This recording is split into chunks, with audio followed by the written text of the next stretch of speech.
வணக்கம். தங்கள் நண்பன் ஹோமியோபதி டாக்டர் ஜிஎன் குமார் பேசுகின்றேன். உலகத்திலே இருக்கின்ற அனைத்து ஜீவராசிகளுக்கும் வருகின்ற நோய் ஒரு பரம்பரை அல்லது மரபு வழி வந்திருக்கின்ற நோய்களாக டாக்டர் சாமுவேல் ஹானிமன் என்பவர் ஹோமியோபதியை கண்டுபிடிக்க அது எங்கு கொண்டு போய் முடிகிறது என்றால், அனைத்து நோய்களுக்கும் காரணமாக இருக்கக்கூடிய ஒரு டென்ட், அதாவது நோய்க்கூறு. அந்த நோய்க்கூறு என்னவென்றால் அது சோரா என்கின்ற விஷத்தன்மையாகும்.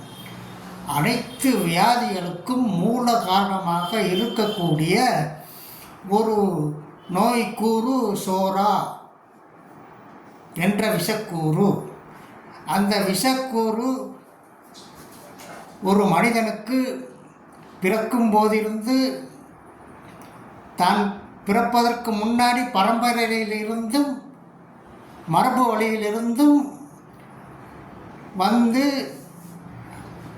அந்த குழந்தை பிறப்போடு நோயும் சேர்ந்து பின்னி பிணைந்து அவன் பிறப்பு முதல் இறப்பு வரை அனுபவிக்கக்கூடிய ஒரு விஷயமாக இருக்கின்றது என்ற உண்மையை கண்டுபிடித்தவர் doctor Samuel Hahnemann, the founder of the homeopathy. அவர் எழுதிய நூல், அவர் எழுதிய ஆராய்ச்சிப்படி அதில் சொல்லப்பட்டிருக்கிற விஷயம் என்ன என்று எல்லா ஹோமியோபதி டாக்டர்கள் படிப்பதில்லை, தெரிவதில்லை. எங்கு இருக்கிறது என்றால், மெட்டீரியா மெடிக்கா ஆஃப் நோசோஸ் என்கின்ற நூலில் இதை நிரூபணத்தோடு காண்பித்திருக்கிறார்.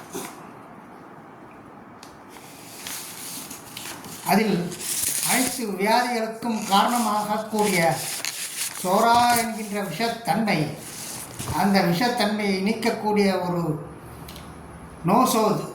அந்த நோசோது என்றால் அந்த விஷத்தன்மையிலிருந்து எடுக்கப்பட்ட ஒரு ரெமடி, அதாவது மருந்து. அந்த மருந்து கொடுத்தாலுடைய தீராத அனைத்து வித நோய்களும் தீரும் என்று சொல்ல முடியாது. என்னென்ன நோய்கள் அப்படித்தான் வந்திருக்கிறது என்றால் அனைத்து நோய்களும் என்று சொல்லுகின்றார். அந்த அனைத்து நோய்களையும் அவர் கூறியதை நாம் இங்கு வாசித்தோமானால் இந்த வீடியோ கிட்டத்தட்ட 1 மணி நேரம் ஆகும். நேயர்களே, சப்ஸ்கிரைப் செய்து கொள்ளுங்கள். வீடியோவை கடைசி வரை பார்க்க முடிந்தால் பாருங்கள். இல்லை, நான் முதலில் சொன்னதே இறுதியில் சொல்லுவேன். அந்த நோசோது என்ன என்று கேட்டால் சோரினம். ஒரு சோரினம் என்கின்ற ரெமடி அனைத்து வியாதிகளையும் தீர்க்கிறது என்றால் நம்புவீர்களா? டாக்டர் சாமுவேல் ஹானிமன் எம்பிபிஎஸ் படித்தவர்தான், அலோபதி டாக்டர் தான்.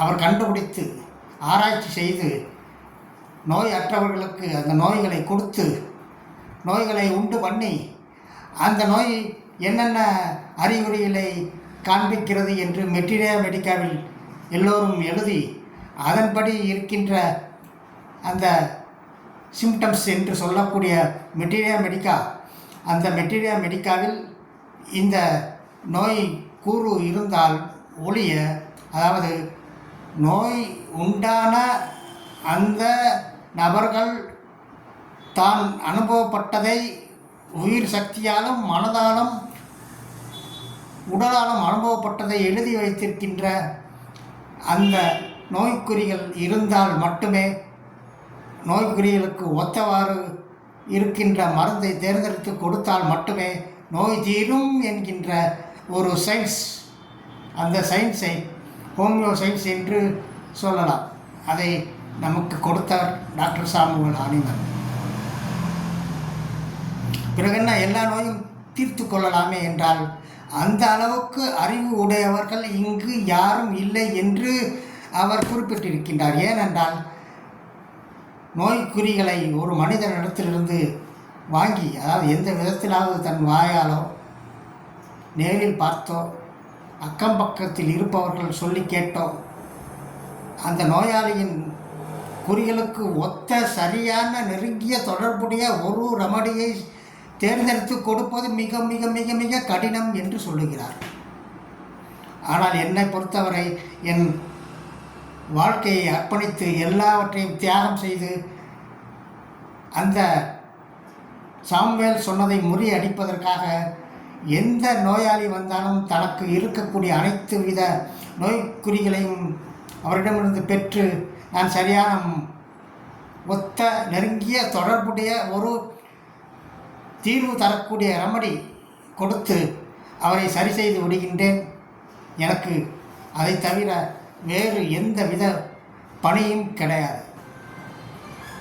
எனவே நண்பர்களே, ஹோமியோபதி என்பது டாக்டரை பொறுத்து, ஹோமியோ சயின்ஸ், ஹோமியோ டெக்னாலஜி அது அப்படித்தான் இருக்கின்றது. ஆனால் டாக்டர் ஹோமியோபதிஸ்ட் என்று சொல்லக்கூடிய ஒரு ஹோமியோபதி டாக்டர் ட்ரூ ஹோமியோபதிஸ்டாக இருக்க வேண்டும். அந்த ஹோமியோபதி டாக்டரிடம் வரும் நோயாளிகளின் ஆத்மாவை பார்க்க வேண்டும். எப்படி சார் ஆத்மாவை பார்ப்பீங்க? அந்த ஆத்மாவை பீடித்திருக்கின்ற நோய், அதாவது உயிர் சக்தியை, மனதை, உடலை பீடித்திருக்கின்ற அனைத்து நோய்க்குறிகளை வாங்கினால் ஆத்மாவுக்கு பீடித்திருக்கின்ற நோய் கிடைத்துவிடும். அந்த நோயை தீர்ப்பதற்கு மருந்தும் நாம் எளிதில் தேர்ந்தெடுக்க முடியும். தேர்ந்தெடுத்து கொடுத்தால் அவர் அந்த நோய்களிலிருந்து விடுபடுவார். அது மனநோயாக இருந்தாலும் சரி, உயிர் சக்தியை பாதிப்படைய செய்துள்ள நோயாக இருந்தாலும் சரி, உடல் உபாதைகளை மாற்றி கொடுத்து அந்த நோய்க்குறிகளை வைத்து அந்த நோய்க்குறிகளுக்கு தக்க ஹோமியோபதி மருந்து கொடுக்கும் பொழுது உடல் உபாதைகளோடு சேர்ந்து எல்லா குறிகளும் மறைந்து விட்டால் நோயற்ற தன்மைக்கு போய்விடலாம். நாம் வாங்கி வந்த கர்ம பலனும் அதுவே மனதாலும் உயிராலும் உடலாலும் செய்கின்ற கர்ம பலனை நீக்கி கொண்டு சுகமாக வாழலாம் என்று நான் நிரூபித்து கொண்டிருக்கின்றேன். எனவே நண்பர்களே, ஹோமியோபதியில், இந்த ஹோமியோ சயின்ஸில், இந்த ஹோமியோ டெக்னாலஜியில் இந்த ஒரு சயின்ஸை தெரிந்து கொண்டால் ஹோமியோபதி டாக்டர் யார் என்று தாங்கள் நன்றாக புரிந்து கொள்ள முடியும். அப்பேற்பட்ட ஹோமியோபதி ட்ரூ ஹோமியோபதிஸ்ட் யார் என்று தாங்கள் தேடி அலைய தேவையில்லை. யார் தங்கள் உபாதைகளை, மனத்தை, உயிர் சக்தியை ஆய்ந்து எல்லாவற்றிற்கும் ஒத்த மருந்து யார் எடுத்து தருகிறார்களோ அப்பொழுது அவருக்கு அந்த நோய் தீர்க்கும் தன்மை கிடைத்துவிடும். அந்த நோய் தீர்க்கும் தன்மையை கையில் எடுப்பவர் தான் ட்ரூ ஹோமியோபதிஸ்ட். இப்பொழுது சொல்லுங்கள், ஹோமியோபதி முறை மூலமாக என்னென்ன வியாதியை தீர்க்கலாம் என்றால், வியாதியை தீர்க்க நாம் வரவில்லை. எதற்காக இது சொல்கிறேன் என்றால், வியாதி என்பது உடலால், மனதால், உயிரால் பாதிப்பு உண்டான அறிகுறிகளை தீர்த்து விடுவதுதான் நோயை தீர்ப்பது. நோய் cancer, HIV, corona, kidney failure, அதற்கான மருந்து இங்கு இல்லை. தங்களுக்கு என்ன செய்கிறது, தாங்கள் என்ன உணர்கிறீர்கள், தாங்கள் உடலிலும் மனதிலும் என்ன மாற்றம் சொல்லிவிட்டால் உயிர் சக்தியில் உண்டான மாற்றத்தை எல்லாவற்றையும் தீர்த்து விட்டால் நீங்கள் சொல்லுகின்ற நோய் எதுவோ அந்த நோய் தீர்ந்து விட்டதாக அர்த்தம். எனவே நண்பர்களே, ஹோமியோபதி டாக்டரிடம் சென்றால் என் மனக்குறை இப்படி இருக்கிறது, என் மனது இப்படி உணர்கிறது, என் உடல் இப்படி இருக்கிறது, என் உடல் உபாதைகள் இப்படி இருக்கின்றன, என்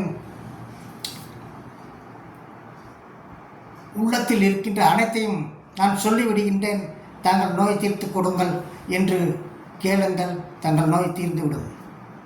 என்னிடம் வந்தாலும் நான் அதைத்தான் செய்து கொண்டு இருக்கின்றேன், செய்வேன். நீங்கள் வேறு எந்த ஹோமியோபதி டாக்டரிடம் சென்றாலும் இதை தாங்கள் செய்து தங்கள் நோயை தீர்த்து கொள்ளுங்கள். எனவே ஹோமியோபதிஸ்ட் யார் என்று தங்களுக்கு நன்றாக புரிந்திருக்கும். நான் மீண்டும் உங்களுக்கு பசுமரத்து ஆணி போல பதிய வைக்கின்றேன். எந்த ஹோமியோபதி டாக்டரிடம் சென்றாலும் நோய் பற்றி பேசாதீர்கள். தங்களுக்குள் உண்டான மாற்றம், தங்கள் உடலுக்குள் உண்டான மாற்றம் எல்லாவற்றையும் சொல்லி இதற்கு சரியான தீர்வு தரக்கூடிய மருந்து கொடுத்து சரி பண்ணுங்கள் என்று அவரிடம் தங்கள் பணியை துவக்குங்கள், சிந்தனை செய்யுங்கள். நன்றி, வணக்கம். மீண்டும் நான் சொல்வது என்னவென்றால், இந்த சேனலை சப்ஸ்கிரைப் செய்து கொள்ளுங்கள், பெல் ஐக்கானை தட்டுங்கள். தாங்கள் கமெண்ட் பாக்ஸில் தங்கள் தகவல்களை தாராளமாக பதிவிடலாம். நன்றி, வணக்கம்.